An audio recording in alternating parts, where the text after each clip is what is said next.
Hi everybody, this is the Patriot Hood, the amazing, spectacular, terrific, the great one, the people's champion, your host, the Hood, and welcome back to the Patriot Hood. And hopefully you like this video. Hit that subscribe button. As you know, we're having all kinds of violence in Minnesota, and particularly Minneapolis. It's not the first time we've had this happen. I had this happen about 6 years ago, during the horrible summer that we had that year. It was a horrible year to begin with. Beginning to end, it was terrible. Obviously, there's a lot of craziness going on there. And one of the things we know is that prior to the rioting and the violence was that there was a journalist named Nick Shirley went into and was doing videos and posted them on X, and he found out all kinds of fraud that was going on with some Somalians and with all these different daycare centers and just money just disappearing from the taxpayer. And that brought the federal government's eye onto Minneapolis and Minnesota. And that's kind of where this has gone. And it's been kind of, I guess, a distraction. It's been a distraction for a lot of people. It's easy to talk about dead Americans on the street than it is about all the money being lost. But anyway, going to the numbers. The numbers of Trump's deportation is not nearly as high as it was under President Obama. President Obama was known as the deportation in chief. That's what he was known as. And the same guy that headed ICE, that was the border czar, is the same guy that's the border czar for President Trump. That's Tom Homan. Now, Tom Homan is supposedly going to Minnesota and Minneapolis on Tuesday to find out what's going on. He knows how to talk to these people really well. He's a tough guy, but he knows how to talk to them because he's worked with them. So I think a lot of this is going to get squashed. I don't believe that there's any kind of like civil war about to take place. It's just too cold. It's just too cold right now. Might be a test run for something. But anyway, here's by the numbers from the Gateway Pundit. Trump's record with ICE is much better than Obama's. Democrats in the media act like ICE was just created last year. Under Trump, in truth, they've been around for more than 25 years. What's even more important is that if you look at the numbers, ICE has a much better record under Trump than it did under Obama. There have been far fewer mistakes under Trump. The left doesn't care because for them, it's just an excuse to protest Trump. For them, Obama can do no wrong and Trump can do no right. This is from the New York Post. How Trump's ICE enforcement records blows Obama's out of the water by a lot. Let's set the baseline. Between the president's January 2025 inauguration and the end of November, Trump's administration arrested an extraordinary total 595,000 illegal aliens and deported 605,000. The 170 ICE detained U.S. citizens cited in Stanag's diatribe included about 130 arrested for interfering with assaulting officers, according to the left-leaning ProPublica, justifiable under any reading of the law. Only about 40 or so of those who were detained claimed to be U.S. citizens, accidentally or erroneously arrested by ICE. Just half of those people were held for more than a day.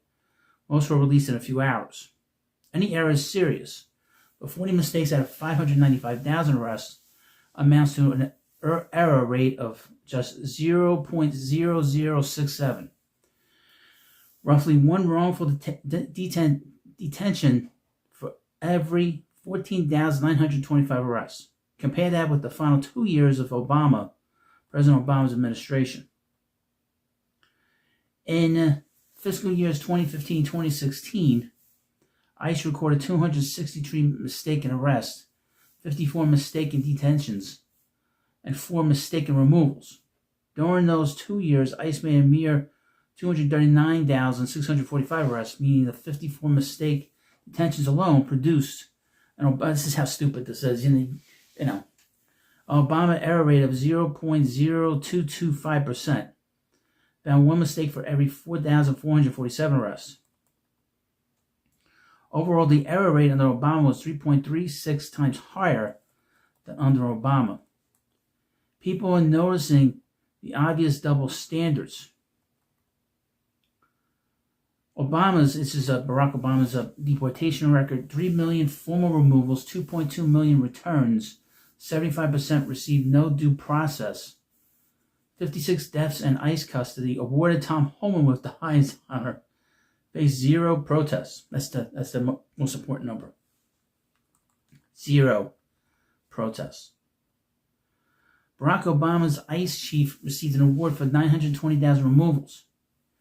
This is Donald Trump's ICE chief was called a Nazi. It's the same person, Tom Homan.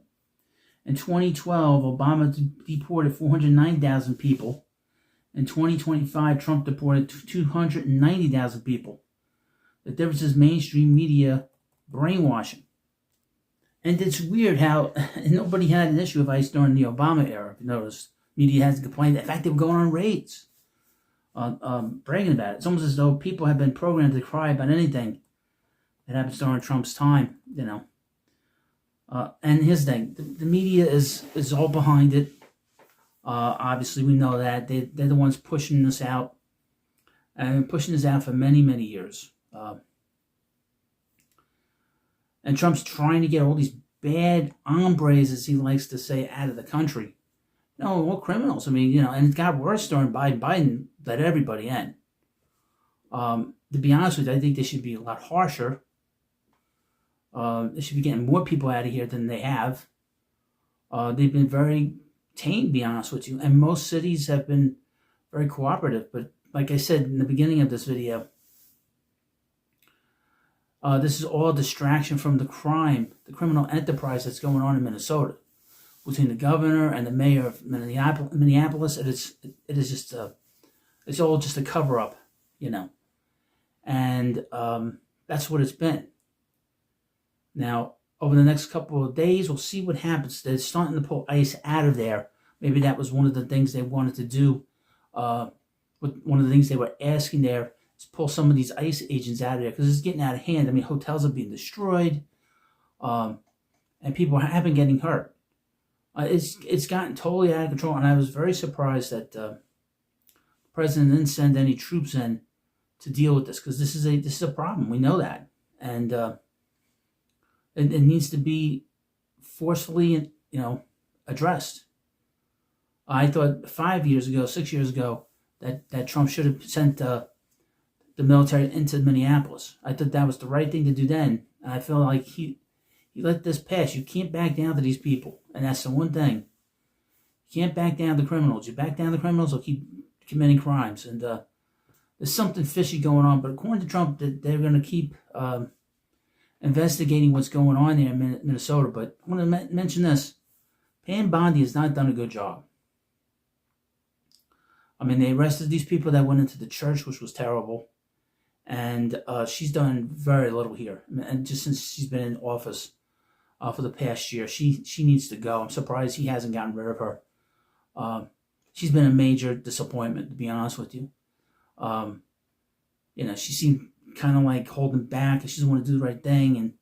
And like Don Lemon should be in jail. He should be dealing with charges. And these appeals courts, they said he did something wrong, but they don't want to press charges. It doesn't, you know, it's like, but you have to keep at it, and you can't let them get away with it. Now, I'll let you know what's going on. I'll keep you up to date on this. And, of course, thank you for coming by. Please subscribe to the Patriot Hut. Thanks for watching, and I'll see you later.